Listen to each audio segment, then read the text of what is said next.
Hello students, तो just अब mind map of hydrogen खत्म हो जाएगा ये चैप्टर। और अगर आपने पहले 2 पार्ट में मुझे फॉलो किया है तो मैं बिल्कुल श्योर हूँ कि आपको 5 बार लिखने की जरूरत ही नहीं पड़ी होगी। तीसरी बार तक आपको 99% कॉन्फिडेंस आ गया होगा। और 5 बार लिखने का मतलब तो ऐसा याद हो गया होगा कि कोई नींद में भी पूछ ले तो आप बता दोगे। तो मैं बस ये बोलूंगा, आपको जो मेथड बताए उसे अप्लाई जरूर करिए। एज यूजुअल जो मैं हमेशा कहता हूँ, knowledge is not power, application of knowledge is power. तो आपको जो भी मैंने पहले 2 लेक्चर में सिखाया और इसी लेक्चर में भी कंटिन्यू रखूंगा उस बात को, उसे अप्लाई जरूर करें। इस लेक्चर में हम क्या पढ़ेंगे, एंड ऑफ द हाइड्रोजन, मतलब हाइड्रोजन पर ऑक्साइड की preparation and their properties and their uses. आप पूछोगे सबसे ज्यादा इंपॉर्टेंट क्या है, तो uses of hydrogen peroxide is very important. Then heavy water के बारे में थोड़ी सी इंफॉर्मेशन और हाइड्रोजन इकोनॉमी के बारे में एक लाइन। So let's start. तो मैं बोलता हूं कि अब हम स्टार्ट कर रहे हैं हाइड्रोजन पर ऑक्साइड। तो जैसे ही हमने हाइड्रोजन पर ऑक्साइड लिखा, इसके साथ पहली लाइन ही सबसे इंपॉर्टेंट है। अगर आपने एनसीईआरटी को ऑब्जर्व किया, एनसीईआरटी कंपाउंड के जस्ट नीचे जो 4-5 लाइनें लिखती है ना, वो उसकी इंपॉर्टेंस खुद ही दर्शाता है। कैसे, या शो करता है, हाउ। जैसे आपने देखा हाइड्रोजन के बारे में एनसीईआरटी ने लिखा कि यूनिवर्स का मोस्ट अबंडेंट है, यानी कि वहां पे हाइड्रोजन की इंपॉर्टेंट प्रॉपर्टी उसका अबंडेंस है। वाटर के बारे में उन्होंने अबंडेंस की बात ही नहीं की, उन्होंने प्रेजेंस की बात की कि ह्यूमन बॉडी में कितना प्रेजेंट है, प्लांट्स में कितने परसेंट तक प्रेजेंट है। यानी कि वाटर का इंपॉर्टेंट फैक्टर उसकी प्रेजेंस है, यानी उसकी फंक्शनिंग बहुत ज्यादा इंपॉर्टेंट है। हाइड्रोजन पर ऑक्साइड के लिए एनसीईआरटी क्या लिखती है, pollution control treatment of industrial effluent. Effluent is a very tough word for liquid waste. तो लिक्विड वेस्ट को एफ्लुएंट वर्ड, मतलब हाइड्रोजन परऑक्साइड का जो सबसे इंपॉर्टेंट यूज है वो पोल्यूशन कंट्रोल में है, ग्रीन एनवायरमेंटल केमिस्ट्री में। तो आपको इस लाइन को बिल्कुल मिस नहीं करना है। Even this is asked in your exemplar also और डिस्कस्ड भी है। तो it is used in pollution control treatment. ठीक है, क्या है ये, pollution control treatment of industrial. अब यहाँ पे वही एक इंग्लिश का ये शब्द कई बार कंफ्यूज करता है, तो इसका मीनिंग भी समझिए, industrial effluent. Effluent is liquid waste. तो बस इस ट्रीटमेंट से अपना इसका वो क्या हो गया, एनवायरनमेंट हमारा ग्रीन हो गया। तो ग्रीन एनवायरमेंटल केमिस्ट्री का भी हाइड्रोजन परऑक्साइड एक अच्छा हिस्सा है। जैसे ये पढ़ा, तुरंत हम आएंगे इसकी प्रिपरेशन पे। एज यूजुअल जैसे मैंने आपको बोला है कि पहले चीजों को समराइज करना आना चाहिए। मतलब सबसे पहले क्या आपको पता है कितने methods of preparation of hydrogen peroxide है, तो आपके दिमाग में तुरंत आंसर आना चाहिए 3। नहीं आता तो लर्न इन दिस वे, इसी फैशन में याद करना है। सो तो सबसे पहले हमने क्या याद किया, प्रिपरेशन। ठीक है, और हमने ये भी याद किया कि इसे प्रिपेयर करने के कितने तरीके हैं, 3। अब कई बार रिएक्शन सफिशिएंट होती है और कई बार वर्ड सफिशिएंट होते हैं और कई बार स्टेटमेंट इज रिक्वायर्ड। तो ये बात आपको, जैसे आप माइंड मैप बनाएंगे या घर पे नोट्स बनाएंगे, प्रैक्टिस करेंगे, बात आपको धीरे धीरे समझ आने लगेगी। तो वेरी फर्स्ट मेथड अगर मैं आपसे बात करूं, फर्स्ट मेथड ऑफ प्रिपरेशन क्या है, फर्स्ट मेथड ऑफ प्रिपरेशन है BaO2 डॉट 8H2O। ठीक है, इस पे हम डाल रहे हैं H2SO4 in presence of air. किसकी प्रेजेंस में, एयर। एयर का मतलब क्या होता है, what is the meaning of air, air का मतलब है ऑक्सीजन। अब आपको रिएक्शन याद करने में बिल्कुल दिक्कत नहीं आनी चाहिए, क्योंकि प्रिपेयर क्या कर रहे हो, हाइड्रोजन परऑक्साइड। तो obviously your main product is hydrogen peroxide. What is your side product, barium sulphate. You know that barium sulfate is insoluble, it is a solid, ये precipitate हो जाएगा। and remaining is water। water कैसे आया reaction में, by evaporation। तो अगर थोड़ा बहुत वाटर डॉट है इसके साथ 8H2O, तो इवेपोरेट करके वाटर पहले निकाल देते हैं। ओके, यहाँ पे इक्वेशन सफिशिएंट है।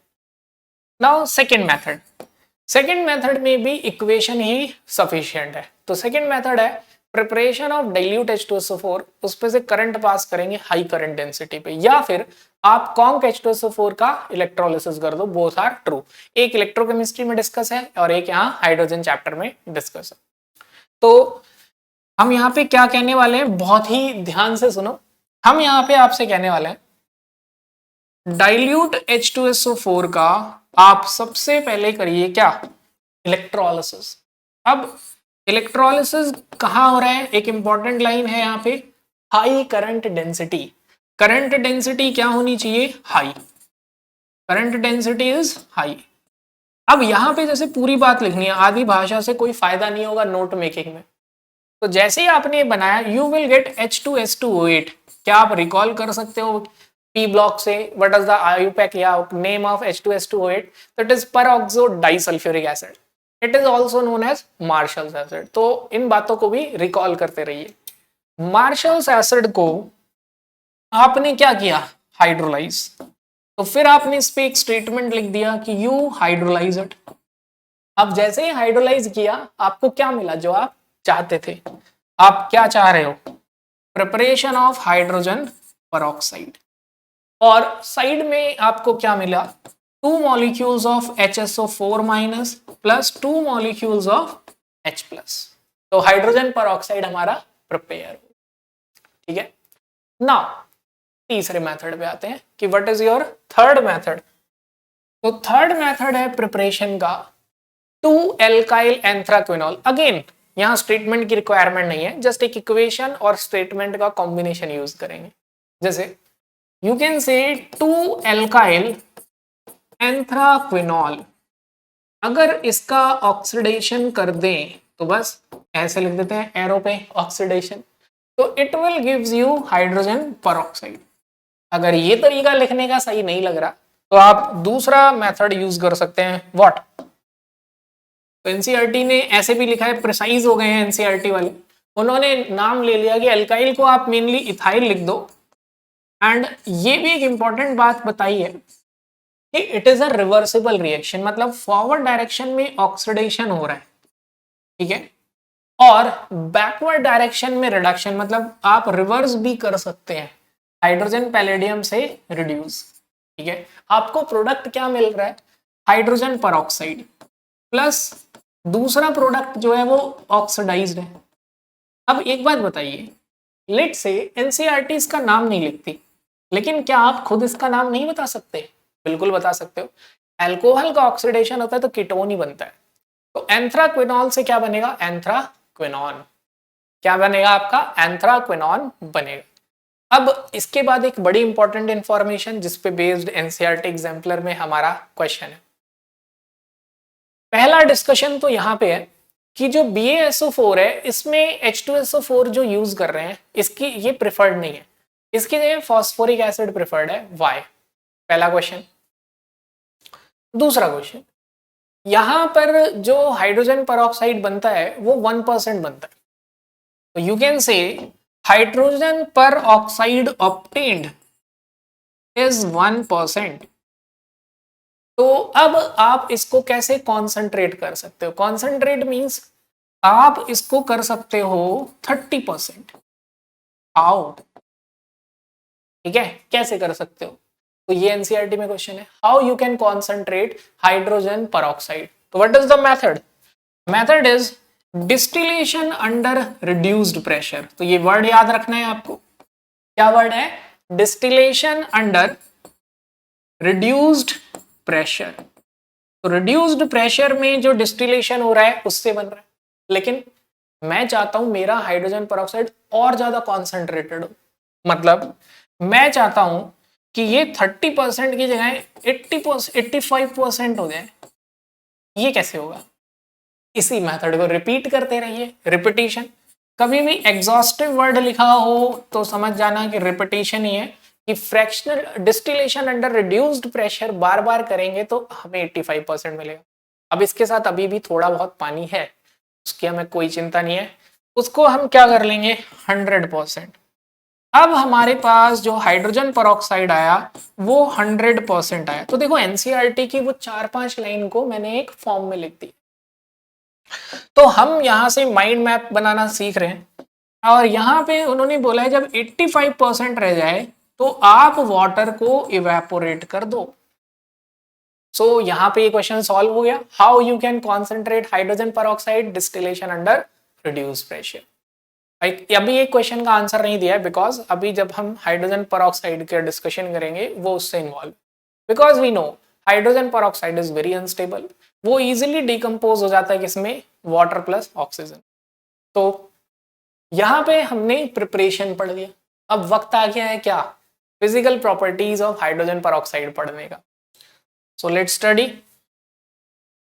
तो फिजिकल प्रॉपर्टीज अगेन पूरी एनसीईआरटी की कहानी या किताब याद रखने की जरूरत ही नहीं है, ठीक है। अगर मैं बोलूं फिजिकल प्रॉपर्टीज आपको याद करनी है हाइड्रोजन परऑक्साइड की तो बहुत ज्यादा परेशान नहीं होना है, मेन मेन बातों को याद कर लेते। जो सबसे इंपॉर्टेंट बात है हाइड्रोजन परऑक्साइड के लिए ये क्या है, it is a very pale blue liquid. मैं बोलूंगा इस बात पे बहुत ध्यान दो कि ये लिक्विड है। कई बार बच्चों को तो यही कंफ्यूजन रहता है कि हाइड्रोजन परऑक्साइड है क्या, सॉलिड है, लिक्विड है या गैस है, तो इट इज अ लिक्विड है, ये बात आपको याद होनी चाहिए। फिर उसके बाद हाइड्रोजन परऑक्साइड को वाटर से आप कंपेयर करो, क्या करना है, कंपेयर। तो जब आप कंपेयर करोगे हाइड्रोजन परऑक्साइड को वाटर से तो हाइड्रोजन परऑक्साइड की सारी वैल्यूज वाटर से ज्यादा है, मतलब boiling point higher, viscosity higher, all properties are higher. Why, ऐसा क्यों, क्योंकि H2O2 में हाइड्रोजन बॉन्डिंग की एक्सटेंट ज्यादा है as compare to water, this is the reason. सिर्फ तो यहां पर मैं आपको बोलूंगा कि आप कैसे याद रखोगे एक एक्सक्लूजन पॉइंट, कि हाइड्रोजन परऑक्साइड वाले केस में सिर्फ उसका फ्रीजिंग पॉइंट लो है, बाकी सारी चीजें वाटर से हायर है।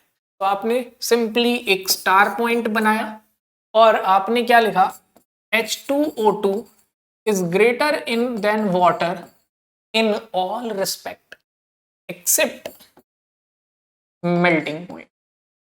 इसको छोड़ के, मेल्टिंग पॉइंट को छोड़ के हर रिस्पेक्ट में ये आगे है।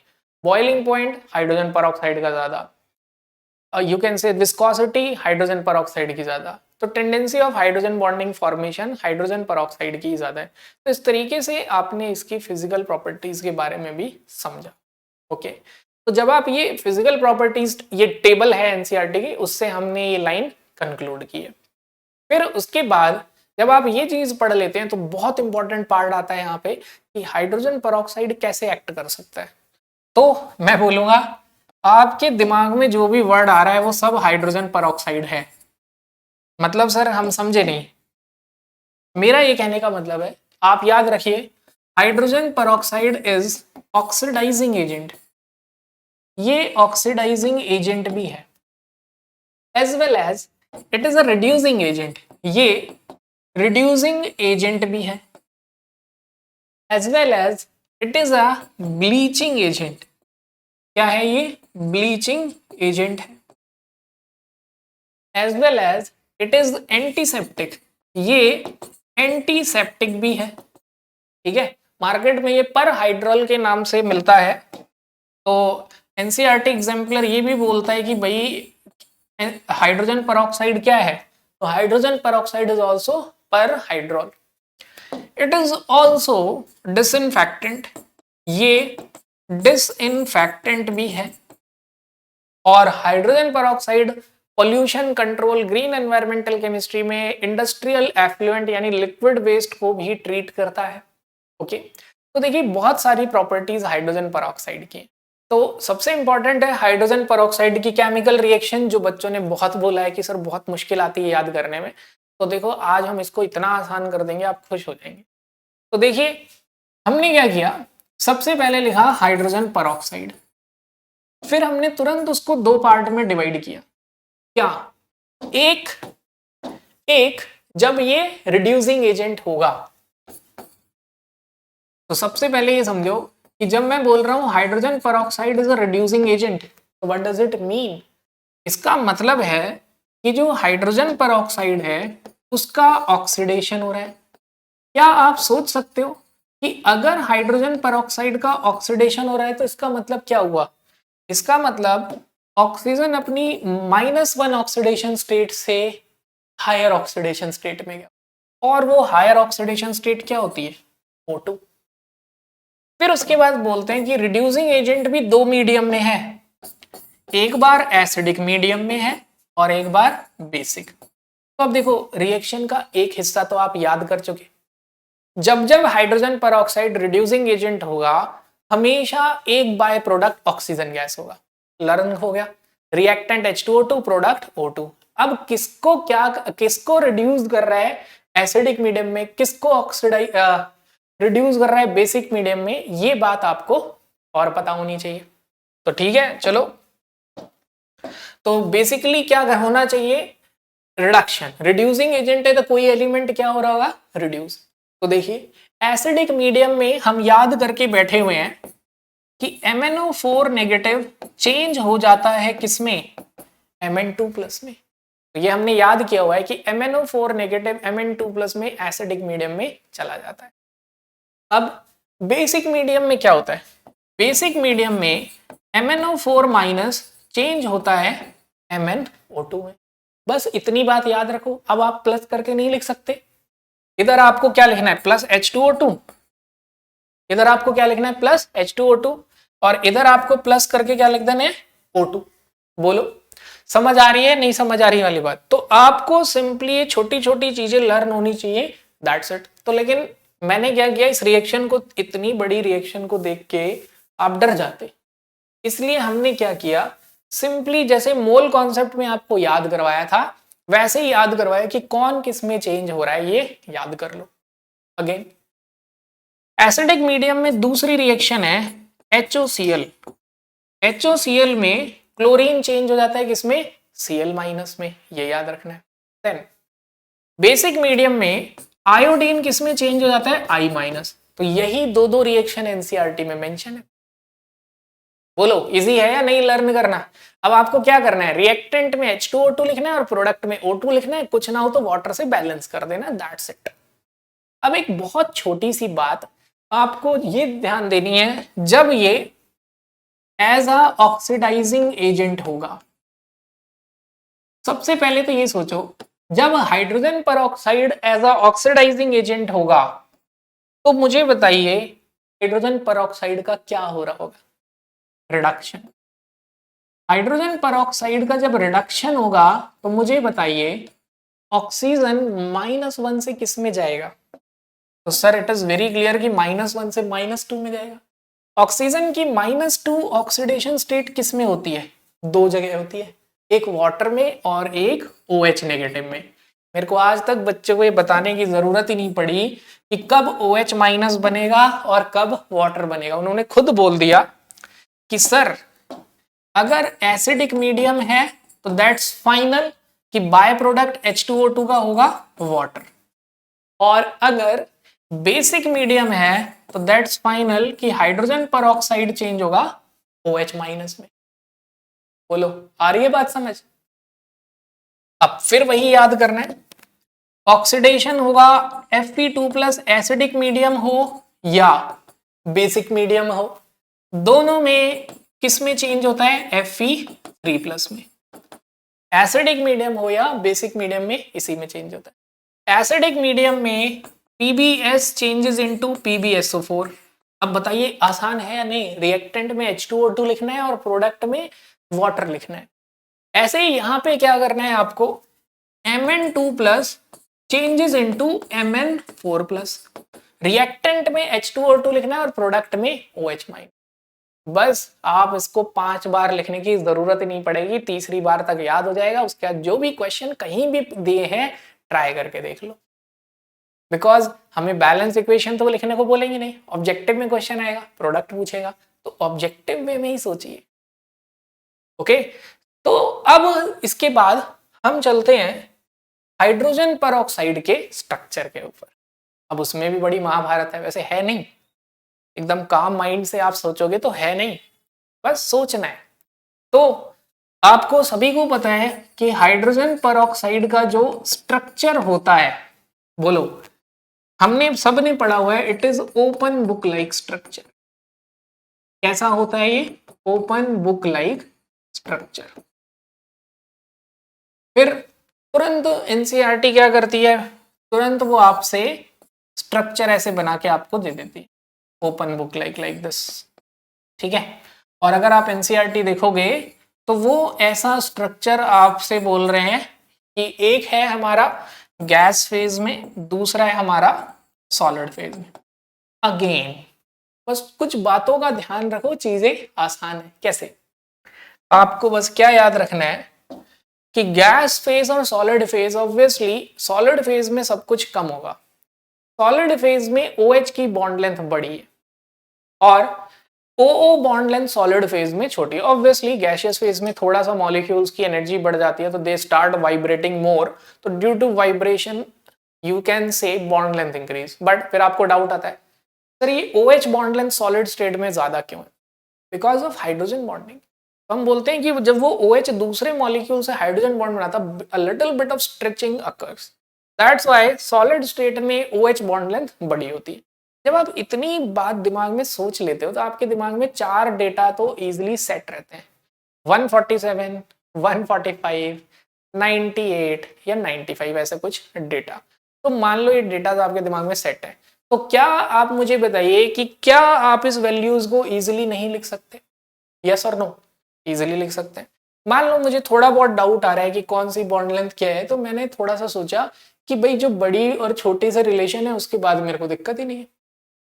ओके, तो मैंने क्या किया, मैंने जस्ट वैल्यूज को कंपेयर किया कि सॉलिड में ये बॉन्ड लेंथ थोड़ी सी बड़ी है, तो लेट्स से मैंने अप्रोक्सीमेटली 98 इसको मान लिया और अप्रोक्सीमेटली 95 इसको मान लिया।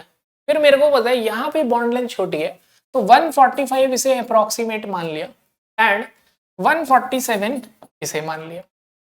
फिर यहां पर एक आता है डाईहेड्रल एंगल, मतलब जो ये ओपन बुक टाइप स्ट्रक्चर बन रहा है, मतलब क्वेश्चन है कि आपने जब ऐसा ओपन बुक लाइक स्ट्रक्चर बनाया तो उसमें जो एंगल आएगा, जैसे यू कैन से ये जो एंगल आ रहा है, एक सेकेंड, हाँ, तो यू कैन से कि जो ये एंगल बनेगा इधर इसके साथ, बुक के साथ, तो गलत कर रहे हैं, तो यू कैन से dihedral angle is like this. एक एंगल हमारा आ रहा है लाइक दिस, ये रही एक बुक का पेज, यहाँ पे थोड़ा सा मेरे को बनाने में दिक्कत आ गई, और दूसरा बुक का पेज है कुछ इस तरीके का। तो उस केस में आपको एंगल बताना है। तो अगेन मैं ये एंगल ढंग से बच्चों ड्रॉ नहीं कर पाया, आप इसे बुक में देख लेना। तो मैं तो बस ये बोल रहा हूँ कि आपको फिर वही डेटा याद रखना है। मान लो दो एंगल है, 111 111.2 और दूसरा लेट से 90 पॉइंट या 99 समथिंग या 90 या 99, लेट से कोई रफ डेटा है। आपको पता है सॉलिड में सब कुछ कम है तो यहाँ पे एंगल हो जाएगा 90s वाला। गैस में सब कुछ ज्यादा है एक्सेप्ट OH बॉन्ड लेंथ, तो यहाँ एंगल हो जाएगा 111.2। तो इस तरीके से आपने डाईहेड्रल एंगल भी लर्न कर लिया। अब इसके बाद हाइड्रोजन परऑक्साइड के बारे में आपने कुछ इंफॉर्मेशन याद की। हाइड्रोजन परऑक्साइड के बारे में आपने इंफॉर्मेशन लर्न की क्या? इट कैन डिकम्पोज्ड, ये डिकम्पोज हो जाता है सनलाइट की प्रेजेंस में इनटू वाटर एंड ऑक्सीजन। ठीक है, hydrogen peroxide can easily decompose into water and oxygen in presence of sunlight. यही बात आपको ध्यान रखनी है कि जब हाइड्रोजन परऑक्साइड प्रिपेयर करते हैं तो फॉस्फोरिक एसिड इसलिए प्रेफर करते हैं बिकॉज सल्फ्यूरिक एसिड क्या करता है, हाइड्रोजन परऑक्साइड को डिकम्पोज कर देता है। ठीक है, तो that's why sulfuric acid is not preferred. Phosphoric acid is a weaker acid which cannot decompose hydrogen peroxide. अब आपको कुछ बातें याद रखनी है। हाइड्रोजन पेरोक्साइड सनलाइट की प्रेजेंस में डिकम्पोज हो जाता है and this decomposition rate becomes faster on metal surface. अगर कोई मेटल का सरफेस होता है तो ये रेट हाइड्रोजन पेरोक्साइड के डिकम्पोज होने का और तेज हो जाता है। फिर अगली बात आपको क्या समझनी है, और क्या होता है, डस्ट पार्टिकल अगर कहीं से आ जाएं तो वो इस डिकम्पोजिशन को इतना फास्ट कर देते हैं कि वो थोड़ा सा एक्सप्लोसिव हो जाता है। Due to these things, these sunlight, metal surface and dust, हम क्या करते हैं, इसकी दवा ढूंढते हैं, इलाज, जो एनसीईआरटी में पूछा है कि why hydrogen peroxide is stored in a wax lined container किसी ऐसी बॉटल में क्यों रखते हैं जिसमें वैक्स की लाइनिंग है, ताकि वो मेटल सरफेस पे कांटेक्ट में ना आए और उसका डिकम्पोजिशन इनिशिएट ना हो। Why it is stored in a dark coloured bottle, why it is stored in a dark coloured bottle, इसको हम डार्क कलर्ड बॉटल में भी क्यों स्टोर करते हैं, what is the reason for this. तो रीजन क्या है, क्योंकि सनलाइट ना आए। Why area should be clean?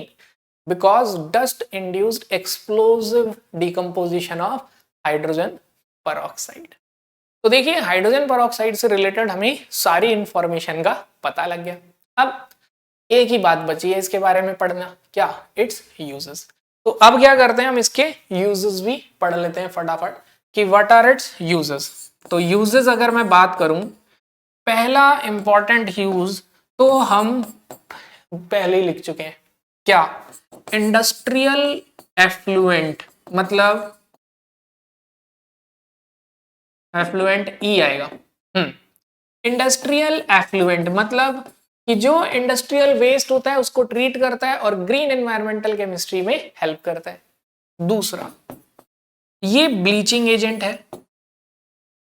ठीक है, तो ये क्या करता है, ब्लीचिंग ऑफ हेयर, हेयर की ब्लीचिंग में भी हाइड्रोजन peroxide यूज होता है। प्लस क्योंकि ब्लीचिंग ही करता है तो ब्लीचिंग ऑफ टेक्सटाइल, मतलब ये टेक्सटाइल इंडस्ट्री में भी यूज होता है। टेक्सटाइल, पेपर पल्प, लेदर, मतलब जहां जहां ब्लीचिंग कंटैक्ट कर सकते हैं ये हर उस जगह पे यूज होता है। It is also used in rocket propellant, rocket propellant में भी यूज होता है। Then it is also used as, ये और कैसे यूज होता है, as a insecticide as a disinfectant and also antiseptic on the name of परहाइड्रल।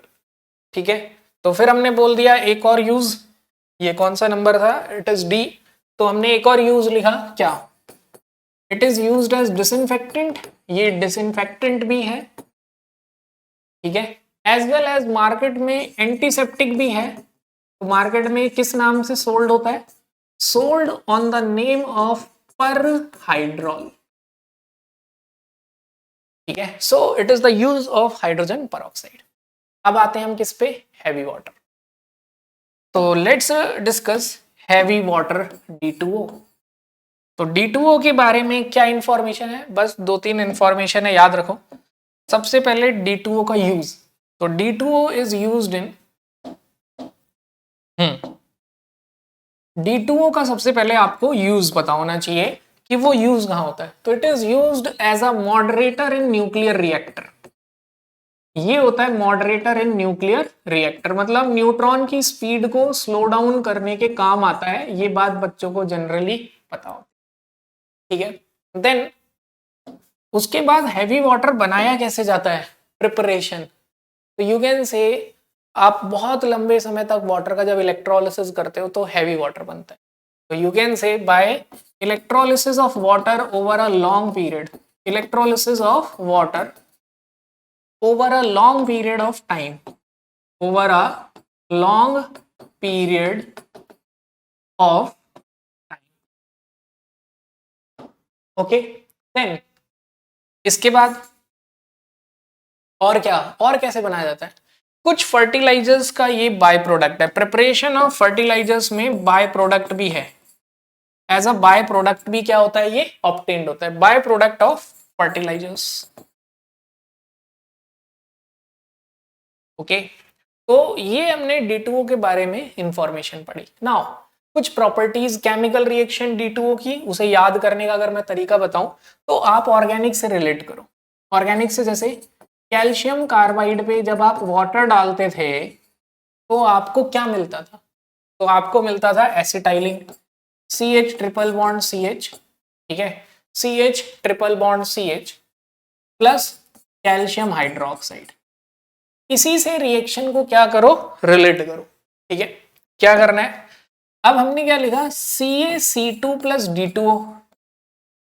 Can you जज कि क्या मिलने वाला है, yes, you will get C2D2, मतलब हाइड्रोजन की जगह क्या आ गया, deuterium plus calcium hydroxide.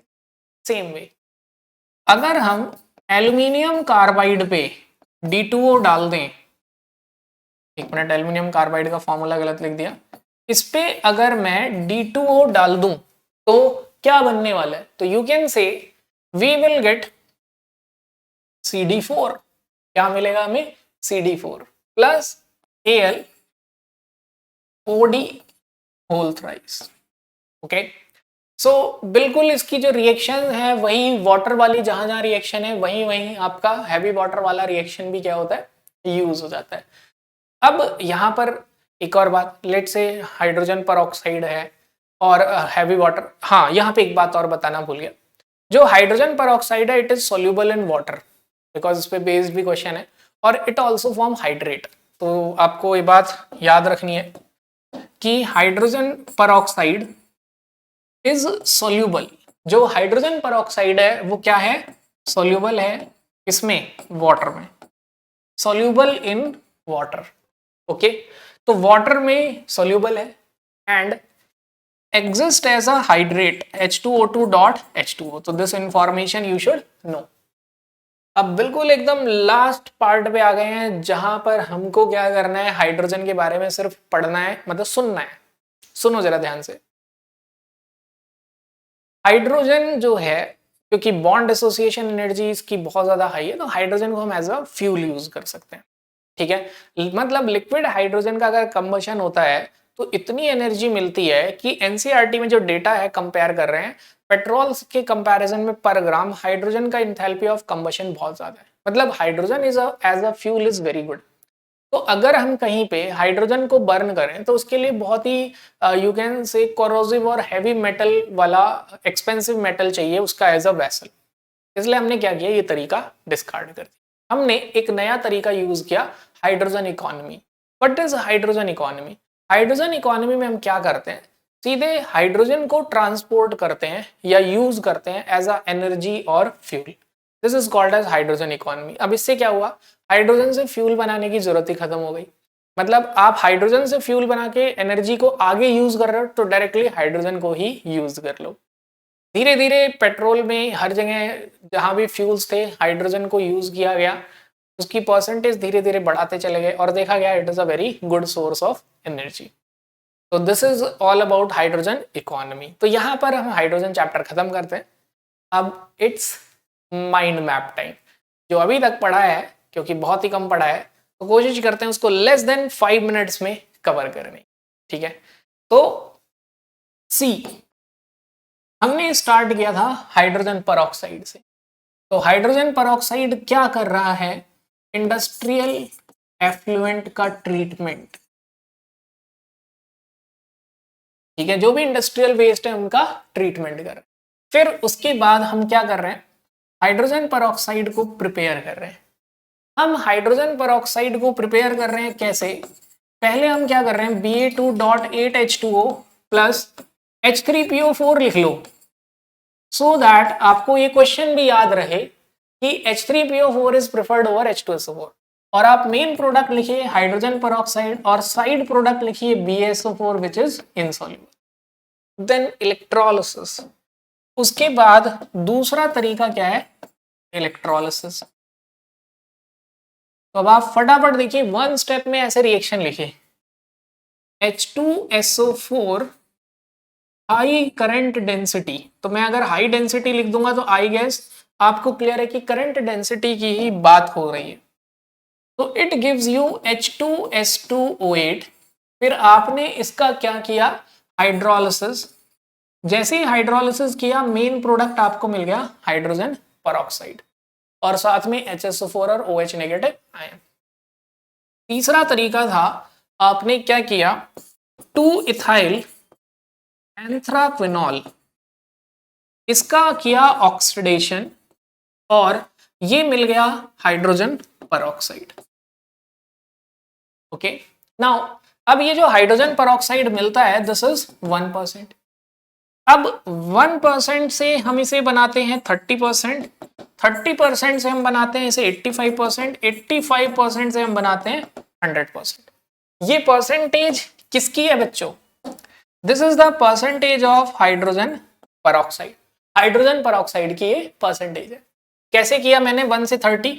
Very important line, distillation under reduced pressure. आपने डिस्टिलेशन किया अंडर रिड्यूस्ड प्रेशर, और जब आप इस इंफॉर्मेशन को रिपीट करते गए, इस प्रोसेस को, डिस्टिलेशन अंडर रिड्यूस प्रोसेस का रिपीटेशन हुआ, तो यू विल गेट 85%। उसके बाद आपने वाटर को इवेपोरेट कर दिया एंड यू गेट 100% हाइड्रोजन पर ऑक्साइड।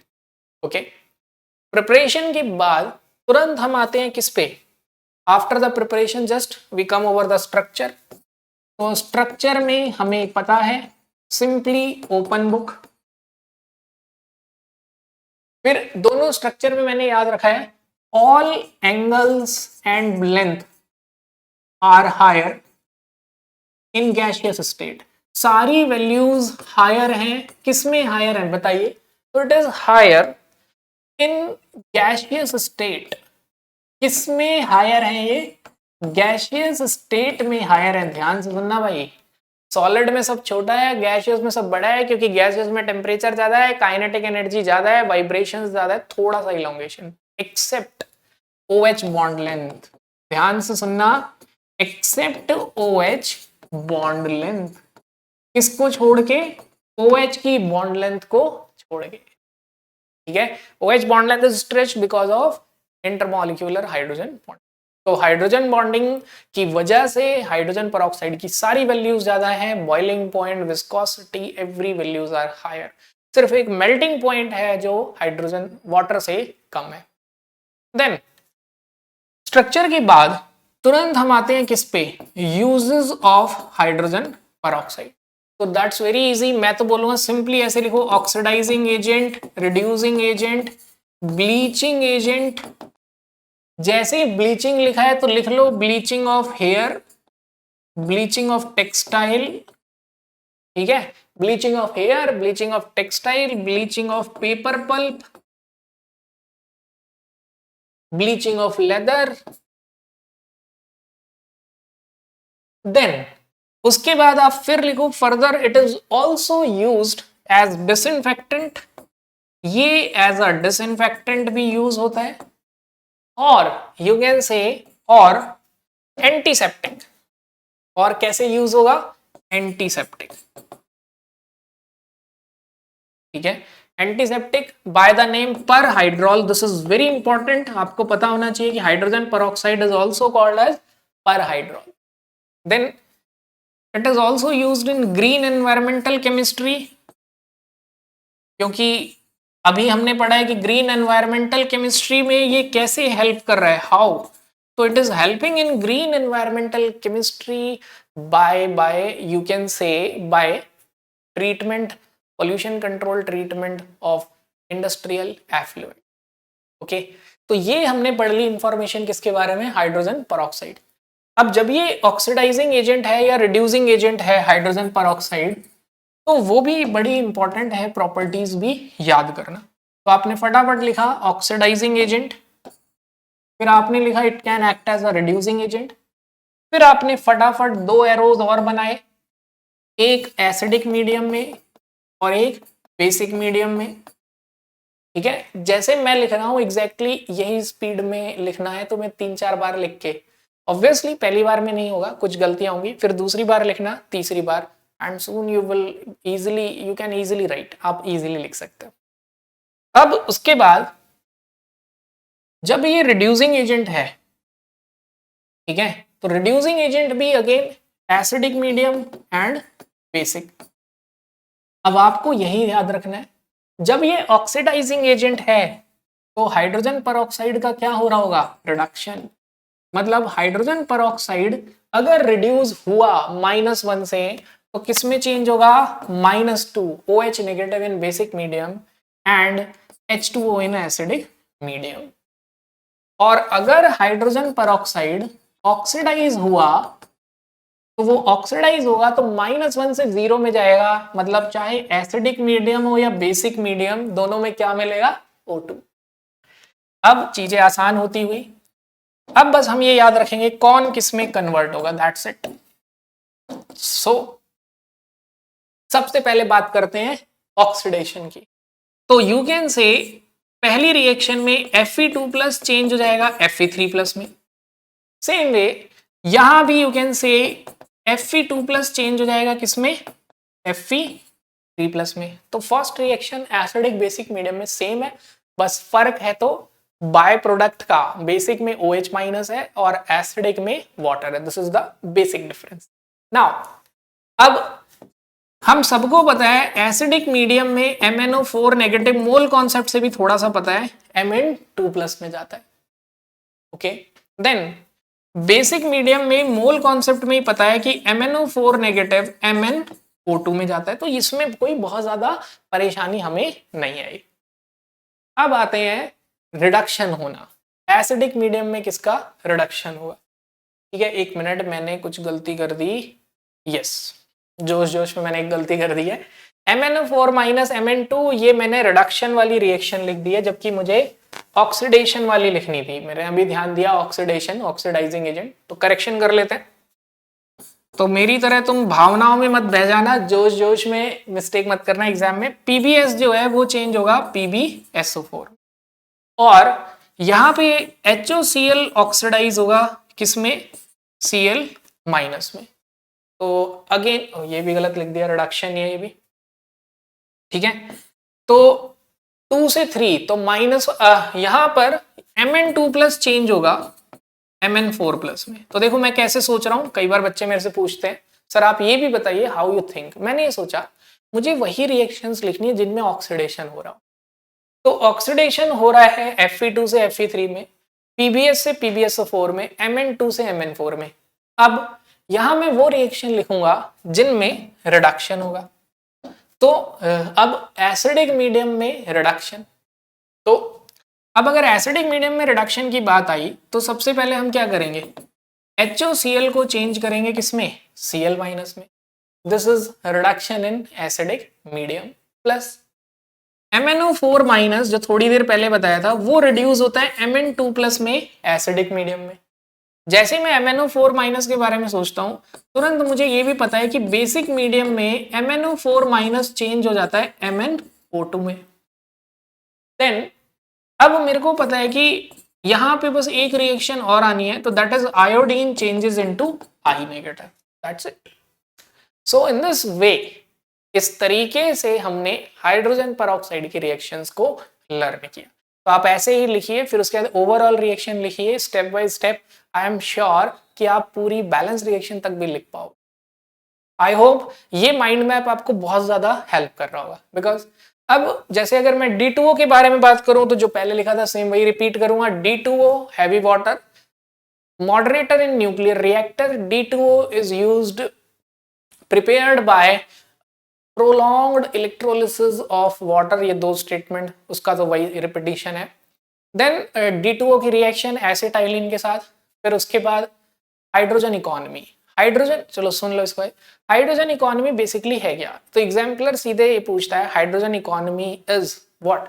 तो अब इसका ऑब्जेक्टिव क्वेश्चन ऐसे बन सकता है, the transportation of hydrogen as a fuel is called as hydrogen economy. बस ये डेफिनेशन याद रखनी है, बाकी कहानी मैं आपको ऑलरेडी सुना।